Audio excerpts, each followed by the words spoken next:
Hello and welcome to UMD News for this hour. I'm Shimelis Gebremichael in the headlines. MSF says no response from Ethiopian government to murder of staff. Tigray official says Ethiopia blocks UN officials trying to facilitate peace. Why did AlShabaab attack inside Ethiopia? VOA recently dissected this topic. We will be looking into this story in more detail. And now we'll move into the news in more details. We invite you all to stay with the program. In the meantime, please do not forget to like and share our programs and subscribe to our YouTube channel. And don't forget that we are also on satellite as of recently. This is UMD News with me, Shimelis Gebremichael.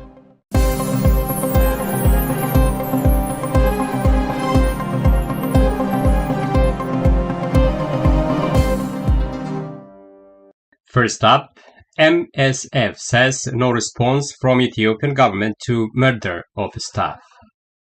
A senior Doctors Without Borders official who visited Ethiopia said recently that federal authorities refused to meet her to discuss their investigation into the killing of 3 staff from the medical charity in the war-torn Tigray region.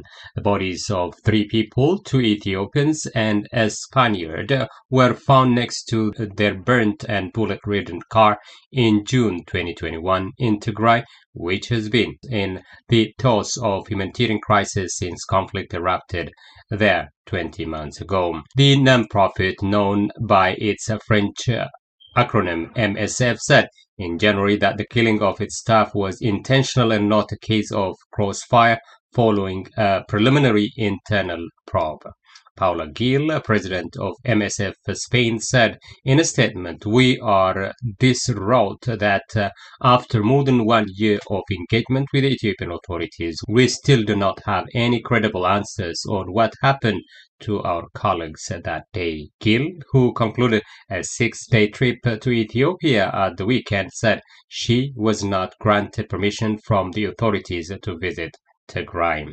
A visit was intended to be a decisive step in our engagement with the federal government of Ethiopia, and it is now time to reflect on our next step, she said, vowing to hold those behind the murders to account. The charity has not identified anyone responsible for the killings, after which MSF suspended its operations in parts of Tigray. According to the United Nations, the war in northern Ethiopia, mainly in Tigray, has driven hundreds of thousands of people to the brink of a famine, displaced more than 2 million and left more than 9 million in need of food aid.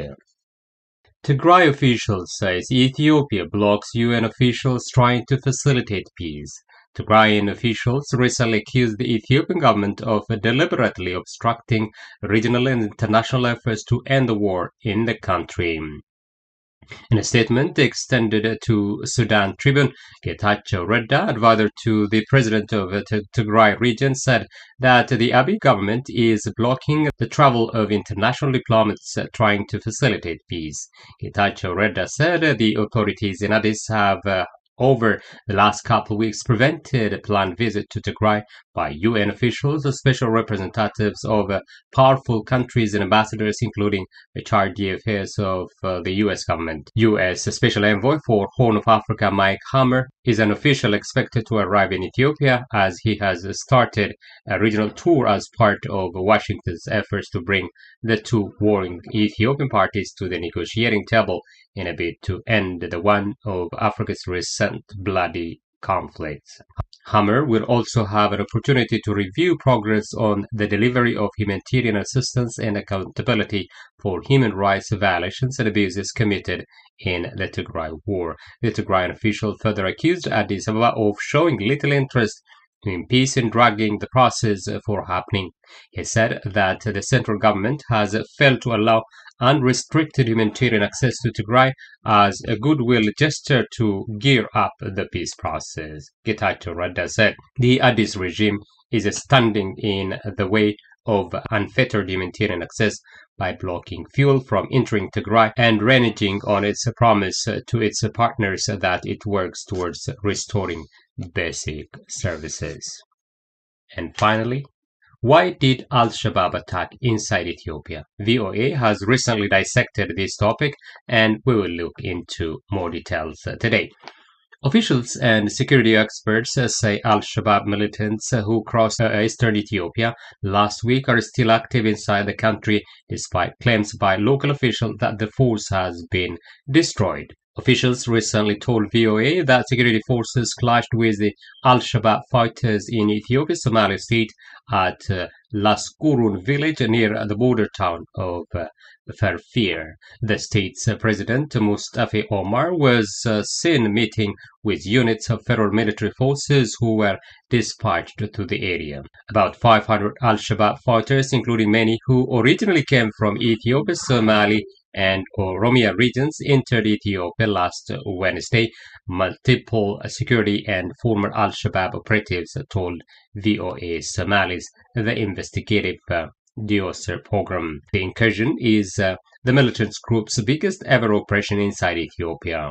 Omar Mohammed Abu Ayyan, a former AlShabaab official who now lives in Sweden, says the incursion was likely mounted for propaganda reasons. He said the Islamist militant group, which has been fighting Somali governments and African Union peacekeepers since 2007, wants to show it can operate in Ethiopia as well as Somalia and Kenya. Abu Ayyan said if they erect their flag, that will be a victory for them. They have been dreaming of penetrating Ethiopia for a long time, and to erect their flag, it will mean a huge victory. This will encourage global jihadists to support them. Another opposition figure, Lom Cole, has voiced skepticism about the chances of a fair vote in a country plagued by sporadic violence. The news piece has also dissected the scenario from different angles, including AlShabaab's objectives and interest in Ethiopia. We will leave the rest of the analysis for your listeners and viewers to read and have further understanding. And with that, we come to the end of the news for today. This has been UMD Media News with me, Shimelis Gebremichael. Thank you for watching and have a good one.